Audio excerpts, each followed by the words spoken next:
అనంతపురం జిల్లాలో మరొక మారు కూడా అంటే గత సంవత్సరము కరువే, ఈ సంవత్సరం కరువే. రైతులు గత సంవత్సరం కూడా పెద్ద ఎత్తున నష్టపోయారు కూడా. ముఖ్యంగా వేరుశనగ సాగు చేసేవారు కానీ, కంది కానీ అంతా కూడా గత సంవత్సరం.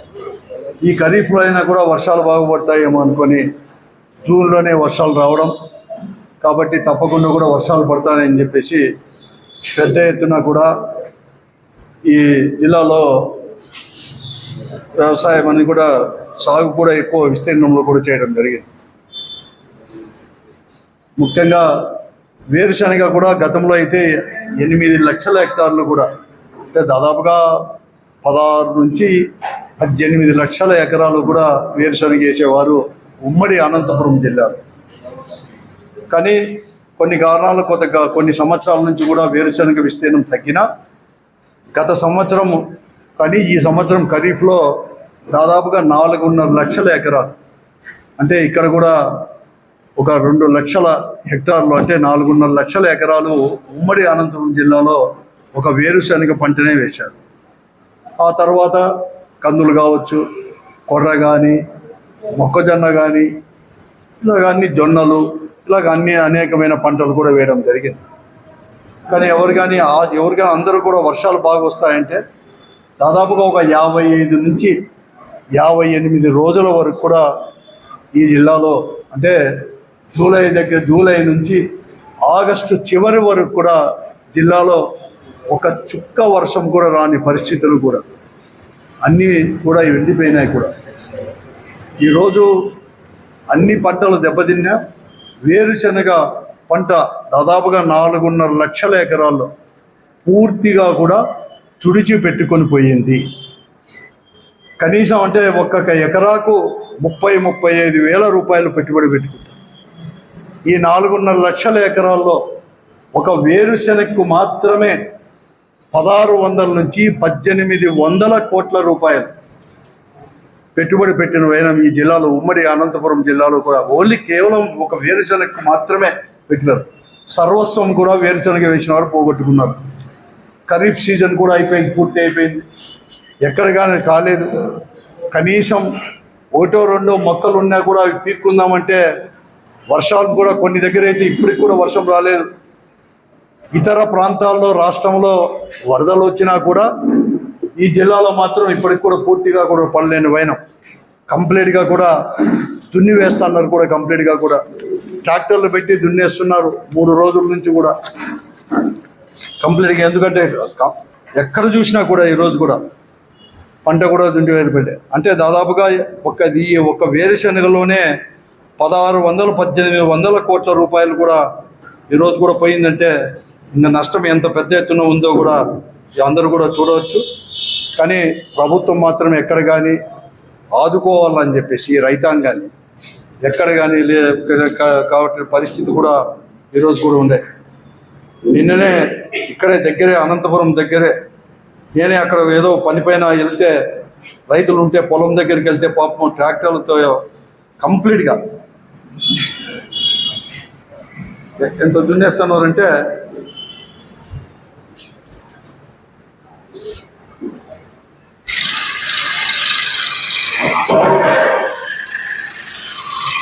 ఇట్లా అయిపోయింది.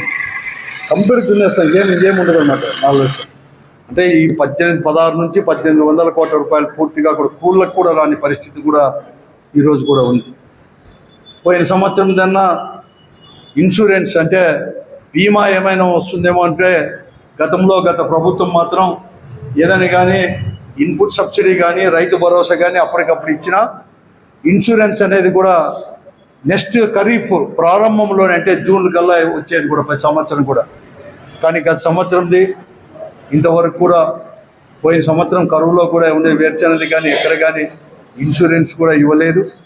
ఈ సంవత్సరం కూడా పెట్టుబడికి కూడా ఎక్కడ కానీ ఇంతవరకు కానీ ఎక్కడ కూడా ₹1 కూడా ఇవ్వలేని పరిస్థితి. ఒక రైతు భరోసా కింద గత ప్రభుత్వమైన 13,500 రూపాయలు ఇస్తుంటే ఈరోజు ఆ పేరునైతే మార్చారు, కానీ ఈరోజు అంతా కూడా అన్నదాత సుఖీ భవ పథకం అని పేరు పెట్టినా కూడా 20,000 ఇస్తామని చెప్పినా కూడా ఇంతవరకు ఇచ్చే పరిస్థితి కూడా ఎక్కడ లేదు. అటువంటి పరిస్థితుల్లో కూడా ప్రభుత్వం అనేది కూడా ఎక్కడ కానీ కనపడలేదు. ఈరోజు కూడా ఇప్పటికే రిపోర్ట్లు అన్నీ కూడా పోయినాయని చెప్పేసి అగ్రికల్చర్ ఆఫీసర్ కానీ కలెక్టర్ కానీ మేము ఇవన్నీ కూడా తీసుకొని పోతే ప్రభుత్వానికి ఏమో రిపోర్ట్స్ అన్నీ కూడా మేము పంపాం, కానీ ఇంతవరకు కూడా ఏమీ అటువంటి పరిస్థితి ఎక్కడి నుంచి రాలేని పరిస్థితి కూడా ఈరోజు కూడా. నేను కోరుతున్నాను, ఈ జిల్లాలో ప్రజాప్రతినిధులు కూడా ఉన్నారు, అందరూ కూడా రైతు కుటుంబం నుంచి వచ్చిన వారే. వాళ్ళది వచ్చేసి బ్యాక్గ్రౌండ్ వచ్చేసి గ్రామీణ ప్రాంతాల నుంచి వచ్చిన వారే. 3 మంత్రులు కూడా ఉన్నారు ఈ జిల్లాకి. ఎప్పుడు ఎక్కడ ఏ జిల్లాలో లేనంత మంది కూడా 3 మంత్రులు కూడా ఈ జిల్లా నుంచి ఈ ప్రభుత్వంలో ప్రస్తుత ప్రభుత్వంలో కూడా రిప్రజెంట్ చేస్తున్నారు. 3 కూడా వారు కూడా రైతాంగం నుంచి రైతులే, రైతు కుటుంబం నుంచి వచ్చిన వారే. వారైనా కానీ ప్రభుత్వం దృష్టికి తీసుకొని పోయి వెంటనే ఆదుకోవాల్సిన పరిస్థితి కూడా ఈరోజు కూడా ఉంది అని కూడా నేను ప్రత్యేకంగా మనవి చేస్తున్నాం. ఉదికేమో వరదల్లో వచ్చినది మాత్రం పెద్ద ఎత్తున కూడా కేంద్రానికి రిపోర్ట్ ఏమో పంపించడం జరిగింది. వారి నుంచి ఇతోదకంగా దాతల నుంచి కూడా తీసుకొని వస్తున్నారు. కానీ అనంతపురం లాంటి జిల్లాలో, కరువు జిల్లాలో వర్షపాతం ఎక్కడ కానీ లేని ఎక్కడ జిల్లాలో కూడా ఈరోజు ఇంత పెద్ద ఎత్తున నష్టపోతే దీని గురించి మాట్లాడిన వారు ఎవరు కానీ లేకుండా పరిస్థితి కూడా ఈరోజు కూడా ఉంది. ప్రభుత్వంలో కూడా ఒక కేంద్ర బృందం అయితే వచ్చింది, కానీ ఆగస్టులో ఇంతవరకు కూడా ఏం సాయం చేస్తారో కూడా చెప్పలేని పరిస్థితి కూడా. కనీసం ఇస్తారా ఇవ్వరా అని చెప్పేసి రబీ కూడా ప్రారంభమైంది. మళ్ళీ ఈ రబీలో అయినా కూడా నేను అడుగుతున్నాను, ఈరోజు వేరుశనగ విత్తనం ఎవరైతే వేసి నష్టపోయారో వారందరికీ కూడా కనీసం ఎకరాకు 30,000 కూడా ప్రతి ఒక్కరికి కూడా అందించాలని చెప్పేసి వెంటనే కూడా నష్టపరిహారం కూడా ఇవ్వాలి అని చెప్పేసి కూడా నేను కోరుతా ఉన్నాను.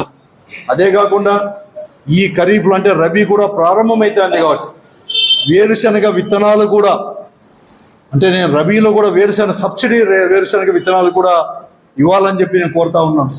ఈ ప్రభుత్వాన్ని కూడా ప్రత్యేకంగా జిల్లా రైతాంగం గురించి మనవి చేస్తున్నాను వారి తరఫున కూడా ప్రభుత్వానికి. అలాగే ఈరోజు రబీలో కూడా నిన్న ఏదైతే శనగ విత్తనం ఇచ్చారు, కానీ గతంలో 40% ఇచ్చేది, పెద్ద ఎత్తున దెబ్బతిన్నారు. కానీ 25% మాత్రమే సబ్సిడీతో ఇస్తున్నారు. ఆ 25ని కనీసం ఈ పరిస్థితుల్లో అంటే గత సంవత్సరము ఖరీఫ్ రబీ దెబ్బతిన్నాం. ఈ సంవత్సరం కూడా ఖరీఫ్ పూర్తిగా కూడా తుడిచిపెట్టుకొని అందపోయింది.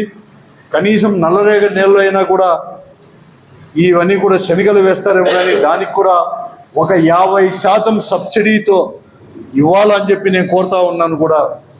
అంతేకాదు గత సంవత్సరం అంటే ఖరీఫ్లో కూడా నల్లరేగడి నేలల్లో కూడా ఇక్కడ వచ్చేసి వేరుశనగ వేశారు. వారందరూ కూడా మరొక మారు ఇక్కడ అనేది కూడా శనగ వేయడానికి అవకాశం ఉంది కాబట్టి వారికి కూడా 50%తో సబ్సిడీతో కూడా ఇవ్వాలి. 25% కాదు, 50%తో ఈ జిల్లాను ప్రత్యేకంగా కూడా దృష్టిలో పెట్టుకొని, జిల్లా రైతాంగం దృష్టిలో పెట్టుకొని ఇవ్వాలని చెప్పేసి నేను కోరుతా ఉన్నాను. అలాగే గత సంవత్సరానికి ఇన్సూరెన్స్ కేంద్ర ప్రభుత్వంతో మాట్లాడి, అలాగే అంతా కూడా మాట్లాడి, ఇక్కడ కూడా చాలామంది నాకు వస్తున్న వార్తలను బట్టి ఈ సంవత్సరం ఖరీఫ్లో కూడా ఇన్సూరెన్స్ ప్రీమియం అనేది కూడా, ఎందుకంటే ప్రతి సంవత్సరం కూడా ప్రీమియం అనేది కూడా ప్రభుత్వమే చెల్లిస్తూ ఉంది గత 5 సంవత్సరాల నుంచి కూడా.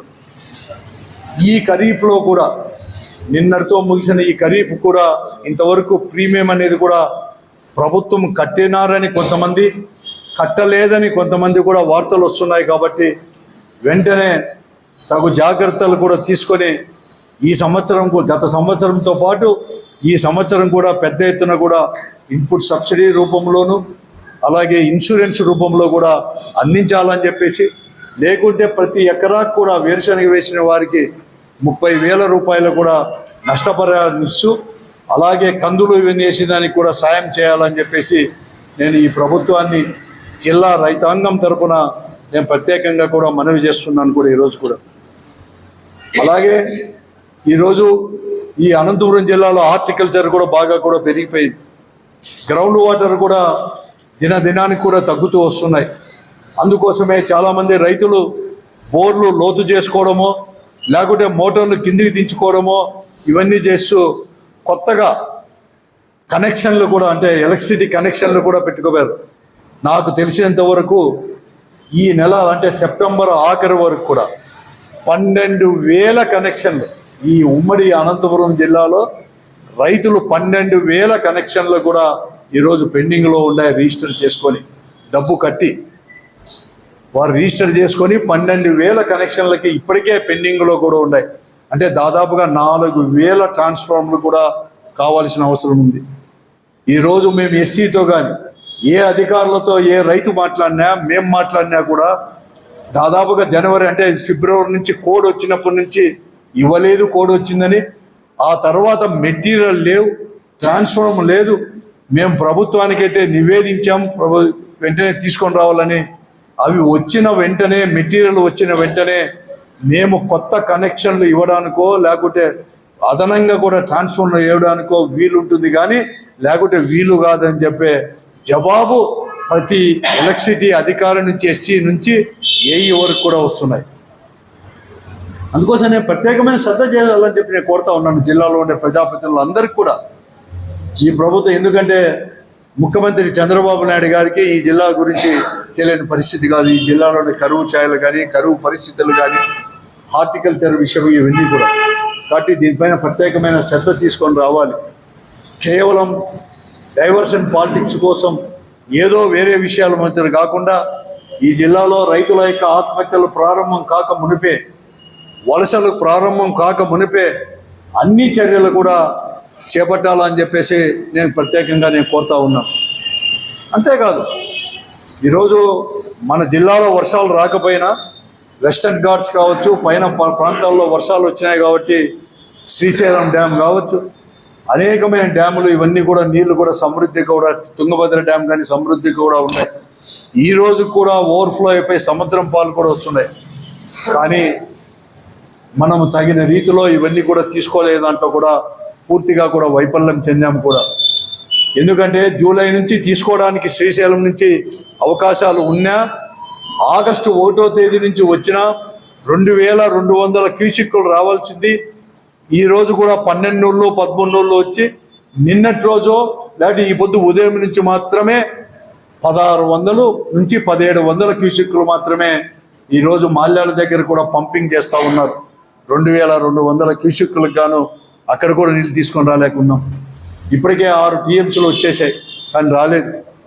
అలాగే తుంగభద్ర డ్యామ్ నుంచి కూడా ఇప్పటికి 10.5 టీఎంసీలు వచ్చినా కూడా వీళ్ళు లెక్కలు చెప్పేది, అధికారులు లెక్కలు చెప్పేది కేవలం ఎంపీఆర్లో కానీ పిఏబిఆర్లో డ్యామ్లో కానీ హెచ్ఎల్ఎంసి జీబీసీలో వాడుకునే నీళ్లు, డ్రింకింగ్ వాటర్కు వాడుకున్న నీళ్లు ఇవన్నీ కూడా జూలై 20వ తేదీ నుంచి నీళ్లు వస్తూ ఉంటే, తుంగభద్ర నుంచి వస్తూ ఉంటే 10.5 టీఎంసీ నీళ్లకు కేవలం 6.5 టీఎంసీలకు నీళ్లకు మాత్రమే లెక్కలు చెప్తున్నారు. కానీ అధికారులు ఎస్సీ దగ్గర నుంచి మిగతా 3.5 టీఎంసీ నుంచి 4 టీఎంసీల నీళ్లు ఎక్కడ ఎవరు వాడుకున్నారు ఎక్కడ వాడుకున్నారు చెప్పలేని పరిస్థితి ఈ జిల్లాలో నెలకొని ఉన్నాయి కూడా. ఎప్పుడు ఇంత దారుణంగా లేవు. ఈరోజు కూడా లెక్కలు చెప్పేదాంట్లో కూడా దగ్గర 4 టీఎంసీల పైన కూడా ఇంతవరకు లెక్కలు కూడా చెప్పలేకపోతున్నారు. నేను ఎందుకు అడుగుతున్నా అంటే ఈ నీళ్ళు అనేది కూడా దొరకవు. మళ్ళా కూడా ప్రతి చుక్క వాడుకోవాల్సిన అవసరం కూడా ఈరోజు కూడా ఉంది.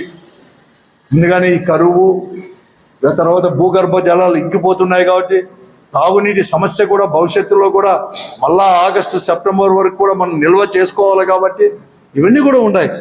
కాబట్టి ఇవన్నీ దృష్ట్యా కూడా వెంటనే కలెక్టర్ గారి కానీ ప్రజాప్రతినిధులంతా కూడా దృష్టి పెట్టి ప్రతి ఒక్కరికి కూడా పెట్టాలని చెప్పి ఈ జిల్లా రైతాంగాన్ని ఆదుకోవాలని చెప్పేసి ఈ జిల్లాలో మరొక మారు కూడా రైతుల యొక్క వలసలు ఆత్మహత్యలు ఇవన్నీ కూడా కాకుండా దానికి కాక మునిపే అన్ని చర్యలు కూడా చేపట్టాలని చెప్పేసి, అలాగే ఈరోజు వెంటనే కూడా ఈరోజు ఏదైతే ఈ రైతు అన్నదాత సుఖీభావ పథకం అంటే రైతు భరోసా కింద అన్నదాత సుఖీభావ పథకం కింద 20,000 ప్రకటించారో, ఖరీఫ్ కూడా ముగిసిపోయింది కాబట్టి రబీ కూడా ప్రారంభమవుతా ఉంది కాబట్టి వెంటనే ఆ 20,000 ప్రతి రైతుకి ఇచ్చేదాన్ని కూడా విడుదల చేసి రైతాంగానికి అందించాలని చెప్పేసి ఈ 2 కూడా చేయాలని చెప్పేసి ఇన్పుట్ సబ్సిడీ ఇవన్నీ కూడా చేయాలని చెప్పేసి ప్రభుత్వాన్ని ప్రత్యేకంగా కూడా మనవి చేస్తాం.